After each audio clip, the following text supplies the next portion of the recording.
एक बहुत अमीर आदमी ने एक भिखारी से पूछा, तुम तो इतने हट्टे कट्टे हो फिर भी भीख क्यों मांग रहे हो? भिखारी बोला, साहब मेरे पास महीनों से कोई काम धंधा नहीं है, अगर आप मुझे नौकरी दे तो मैं भीख मांगना छोड़ दूंगा। अमीर बोला, मैं नौकरी तो नहीं दे सकता, लेकिन तुम मेरे बिजनेस पार्टनर बन सकते हो। मेरे पास एक चावल का प्लांट है, तुम चावल बाजार में सप्लाई करो और मुनाफा महीने के अंत में बांटेंगे। भिखारी ने कहा, लेकिन कैसे बांटेंगे? क्या मैं 20% लूंगा और आप 80%? अमीर बोला, मुझे सिर्फ 10% चाहिए, बाकी 90% तुम्हारा होगा, ताकि तुम जल्दी तरक्की कर सको।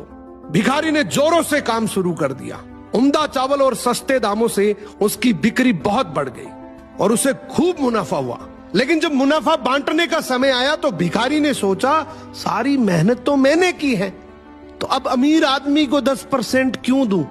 अगले दिन अमीर आदमी आया और जब हिस्सा मांगा तो भिखारी ने बहाना करते हुए कहा कि साहब मुझे तो बहुत नुकसान हुआ है, मुझे जितना मुनाफा हुआ है उतना तो कर्ज चुकाना है, तो इस हिसाब से मुझे कोई मुनाफा नहीं होगा, तो आप इसके हकदार नहीं हैं। अमीर आदमी ने कुछ नहीं बोला और वहां से चला गया। भिखारी बड़ा खुश हुआ, सोचा सारा प्रॉफिट मेरा हो गया। अब भिखारी उन पैसे से रोज मौज करे। ऐसे करते करते उसके पास से सारे पैसे खत्म हो गए। अब पैसे भी नहीं है और काम धंधा भी नहीं है, तो मजबूरन उसको फिर से भीख मांगना शुरू करना पड़ा। एक दिन वो अमीर आदमी उसके पास, एक बहुत अमीर आदमी ने एक भिखारी से पूछा, तुम तो इतने हट्टे कट्टे हो फिर भी भीख क्यों मांग रहे हो? भिखारी बोला, साहब मेरे पास महीनों से कोई काम धंधा नहीं है, अगर आप मुझे नौकरी दे तो मैं भीख मांगना छोड़ दूंगा।